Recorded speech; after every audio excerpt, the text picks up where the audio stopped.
Hi guys, welcome to play sports Tamil channel. இன்னைக்கு என்ன பார்க்க போறோம் அப்படின்னா, Delhi Capitals versus RCB match review தான் பார்க்க போறோம். சாஹில் பராக் இன்னைக்கு டெல்லியில டெபியூ பண்றாரு. இன்னொரு சேஞ்ச், லுங்கி இன்ஜுரியா இருக்காரு அப்படிங்கிறதுக்காக கெயில் ஜேமிசனையும் உள்ள இறக்கிருக்காங்க. டாஸ் வின் பண்ண ஆர்சிபி சூஸ் டு பவுல் அப்படின்னு சொன்னாங்க. அதே அக்சர் பட்டேல்கிட்ட நீங்க என்ன எடுத்திருப்பீங்க அப்படின்னு கேட்டப்ப, ஃபர்ஸ்ட் 4 ஓவருக்குள்ள சூப்பரா பவுலர்ஸ்க்கு ஹெல்ப்ஃபுல்லா இருக்கும், நாங்களுமே பவுலிங் தான் எடுத்திருப்போம் அப்படின்னு சொன்னாரு. மேட்ச் ஸ்டார்ட் பண்ண 2வது பாலே சாஹில் பராக் மொரட்டுத்தனமா போல்ட் ஆகி அவுட் ஆயிட்டு போயிட்டாரு. நிறைய கனவோட பேட்டிங்க்கு வந்திருப்பாரு.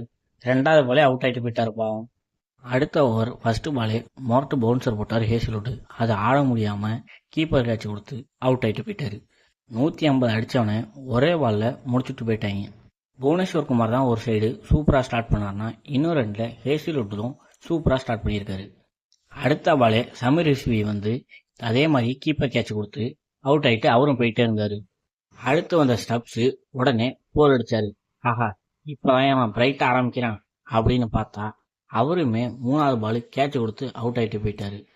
கேப்டன் அக்சர் பட்டேல் ஏதாவது பண்ணுவார் அப்படின்னு பார்த்தா, நான் கடைசியாக விளாண்டது T20 வேர்ல்டு கப்டா, அதுக்கப்புறம் நான் இன்ன வரைக்கும் நான் ஆடலை அப்படின்னு இன்னைக்கும் 3 பால்ல கேட்ச் கொடுத்து அவுட் ஆகிட்டு போயிட்டாரு. புவனேஸ்வர் குமார் சூப்பராக ஆர்சிபிக்கு ஸ்டார்ட் பண்ணி கொடுத்தாரு. இன்னைக்கு 3 விக்கெட் எடுத்ததுனால பர்பிள் கேப்புக்கு அவர் தான் டாப்பில் இருக்காரு. இதுக்கடையில் 8 பாலுக்கு 1 ரன் அடிச்சிட்டு இருந்த நிதிஷ் ராணா 9வது பாலில் கேட்ச் கொடுத்து அவருமே அவுட் ஆகிட்டு போயிட்டாரு. நிதிஷ் ராணா வருஷத்துக்கு ஒரு மேட்ச் அடிச்சுட்டு ஸ்கேம் பண்ணி ஒவ்வொரு சீசன்லையும் ஏதாவது ஒரு டீமில் இடம் முடிச்சுட்டு போயிடுறாரு. மேட்சை ஒரு 10 நிமிஷம் லேட்டாக பார்த்தவங்க ஓப்பன் பண்ணோடனே என்னடா ஃபுட்பால் ஸ்கோர் இங்கே போட்டிருக்காங்க அப்படின்னு இருந்துச்சு. என்னடா அது 4 ஓவருக்கே 6 விக்கெட் விட்டுட்டாங்க அப்படின்னு இருந்துச்சு. ஸ்கோர் பார்த்தா 8 ரன்ல தான் இருந்துச்சு. பவர் பிளேயில் எடுத்த 6 விக்கெட்டுமே சூப்பரான பால் தான்.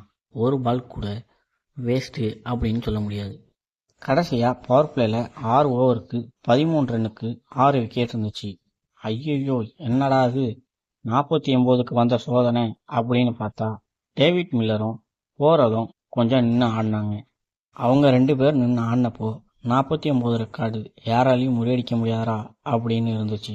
9வது ஓவர் லாஸ்ட் பால்ல டேவிட் மில்லரும் 43 ரன் இருக்கிறப்ப அவுட் ஆயிட்டாரு. அவர் 43ல டீம் ஸ்கோரே 43 தான். இன்னொரு சைடு போரல் நிற்கிறதுனால கொஞ்சம் மனசுக்கு ஆறுதலாக இருந்துச்சு, 49 தாண்டிடுவாங்க அப்படின்னு.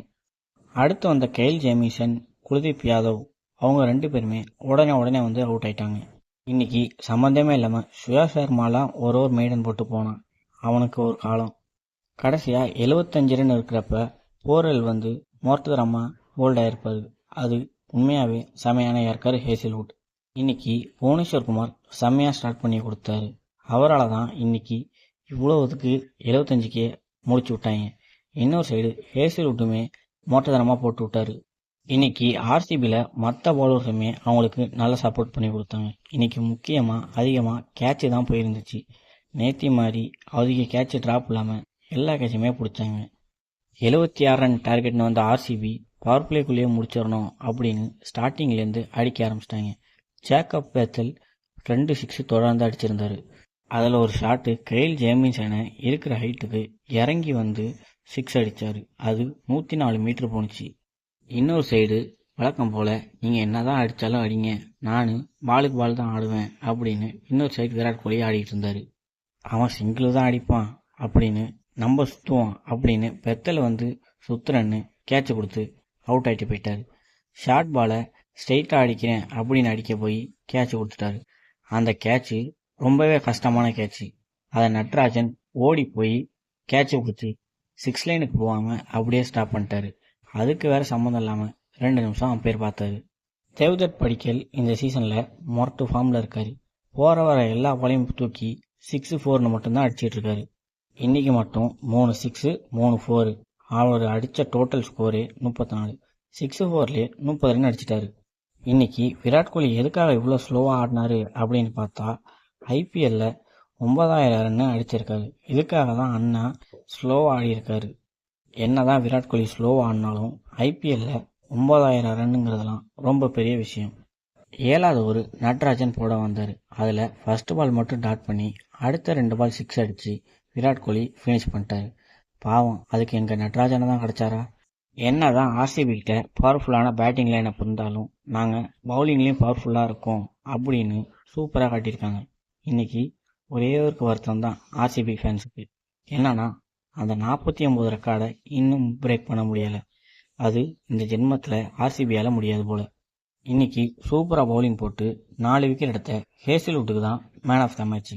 அவர் எங்கே ஸ்டார்ட் பண்ணார் அப்படின்னா கேஎல் ராகுலுக்கு மொட்டத்தனமான பவுன்சர் போட்டு கேட்ச் பிடிச்சாரு. அதுதான் ஸ்டார்டிங். இன்னைக்கு 3.3 பால் மட்டும் போட்டு 12 ரன் கொடுத்து 4 விக்கெட்டு. இன்னைக்கு அவரோட எக்கனாமி 3.40 தான். இன்னைக்கு ஆர்சிபி ஈஸியாக ஜெயிச்சதுனால நெட் ரன் ரேட்டு எங்கேயோ போயிடுச்சு.